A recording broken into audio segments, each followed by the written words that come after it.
Ooh. Anyways, I think the mail came. Should be getting a package today. So let's see. There's something.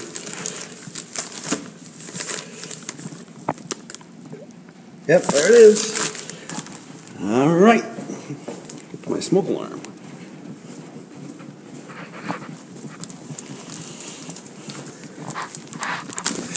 And yeah, you can probably hear it's still kind of muffled.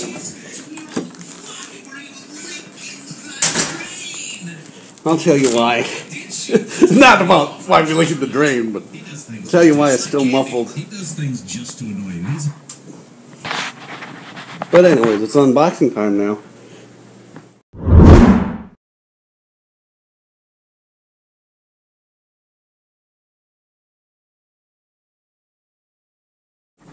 Alright, unboxing time. I'm going to get my knife out. Now what you're hearing is the Zoom H2M, because like I said, as you probably heard, everything's still muffled because I still have this case on there. Because the thing is, we were going to take it back, but the little cable that hooks up to the earphone thing, it went missing. So we have no idea where the thing is. Alright, let's see. Jeez, it's like it was sealed. Just a sec.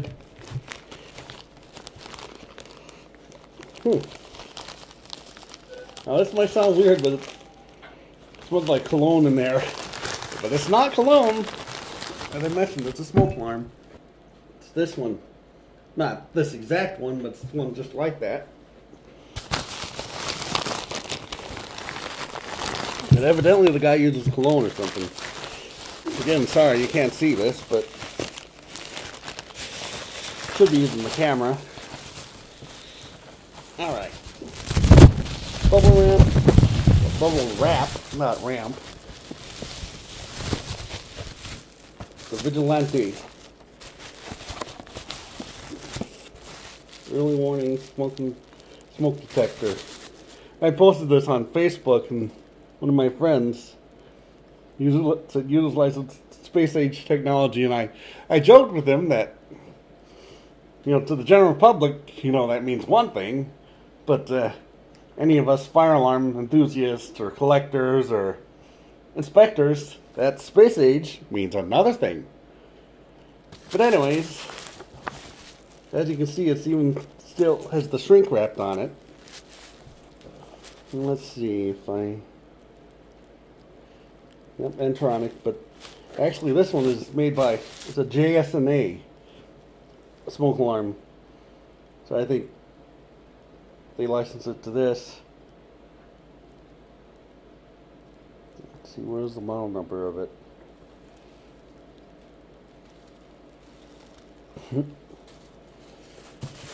Well, anyways, yeah, like I said, it still has the shrink wrap. Now, I'd like to keep it in the box, but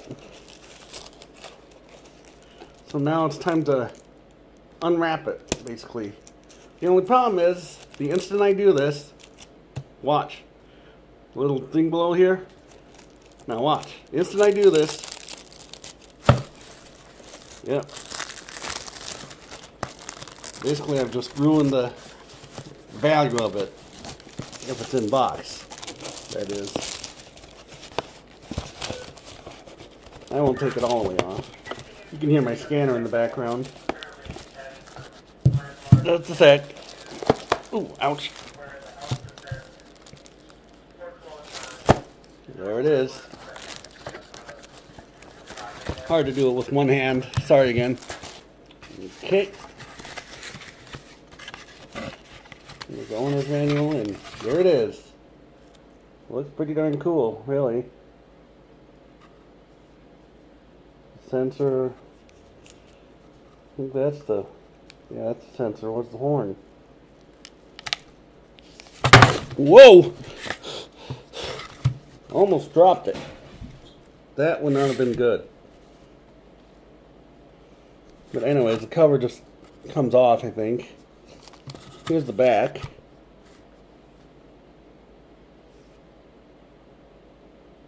Focus, iPad.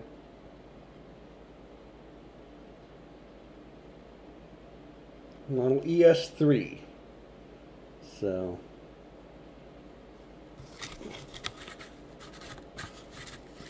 let's open the cover, see if I can do it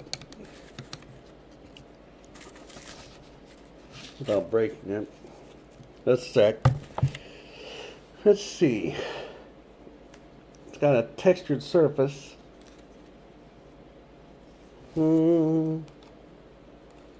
I can't get it open. Unless maybe the battery just comes. Yeah, the battery just comes out from the back.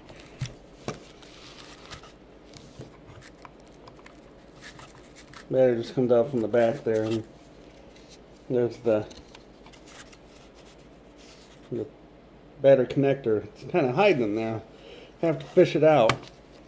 There's the old Energizer. It's probably long dead. There's keyhole mounting slots here, but it's kind of hard to get this battery thing. There we go.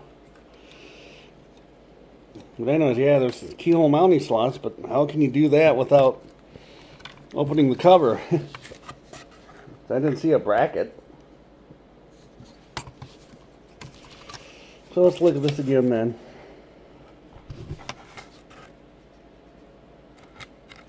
Is that the horn? That might be the horn there. Just a sec. Again. Yep, that's the horn. That's just the piezo element. I almost thought it was a whatchamacallit. It looked mechanical, but the one in the picture there was from a church in Fort Dodge, Iowa. It's in the basement. Anyways, it was at a church in Fort Dodge, Iowa. My cousin was getting married, and it was in the basement there. And I think I can feel where the screw is. Okay, let's see if I can do this. Nope, I can't really. Let's see if I can prop this up against something. Or I could do it this way.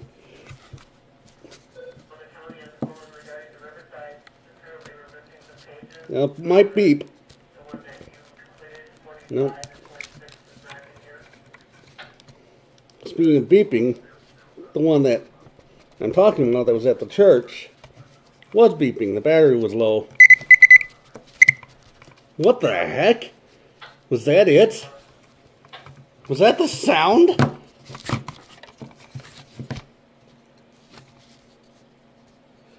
Now you push the whole cover to test it, so.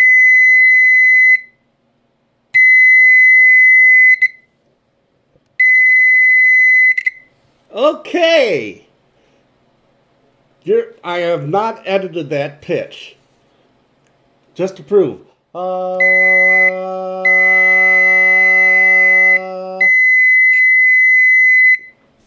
That is weird. See, the cover kind of like that. And for one thing, it isn't that loud, really.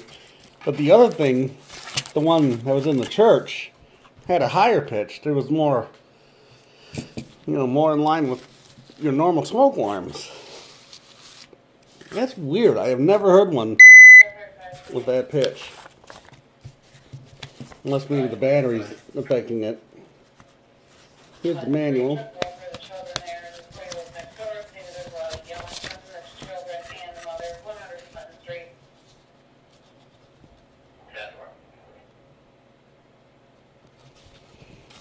Again, your normal floor plans.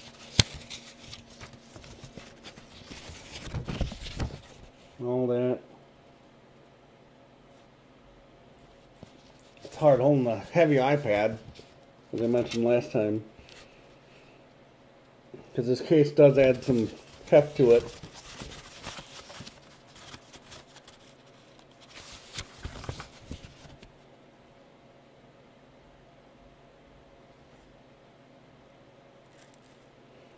Your smoke detector contains a circuit test feature.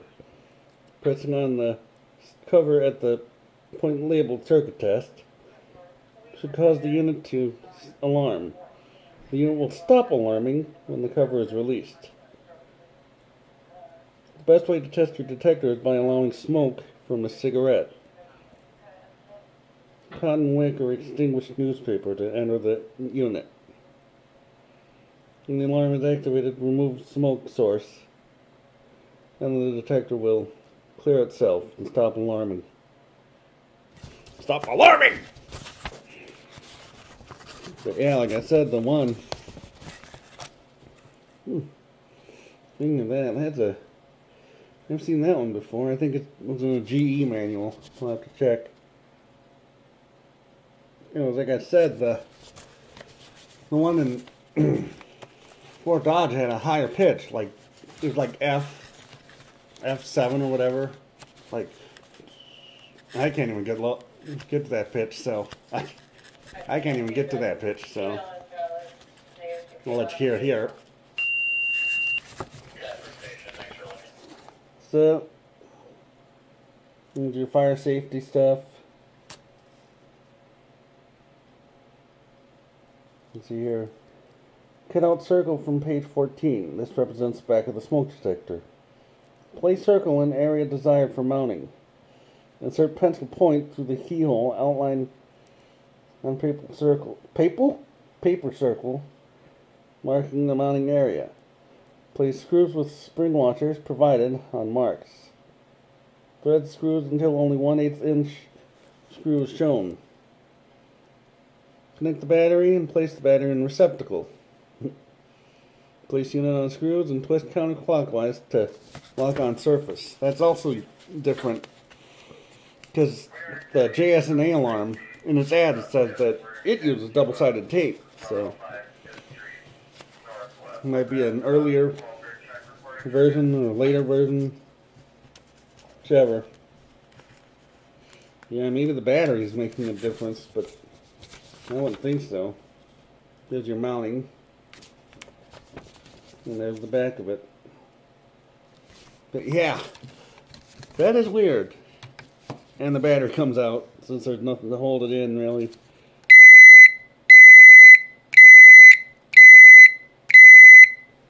Like I said, that's not very loud.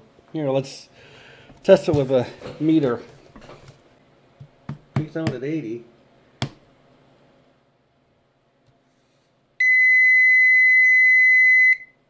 But then when I switch it to the next scale, it doesn't pick it up.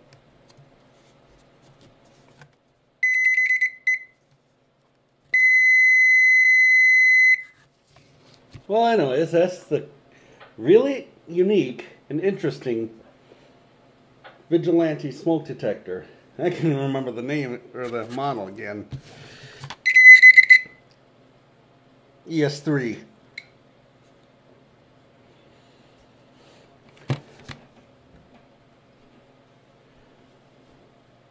Yeah, and then here's, like I said, here's the manual. There's the circuit test sticker. And then, yeah, there's your central LED there. Looks pretty bright.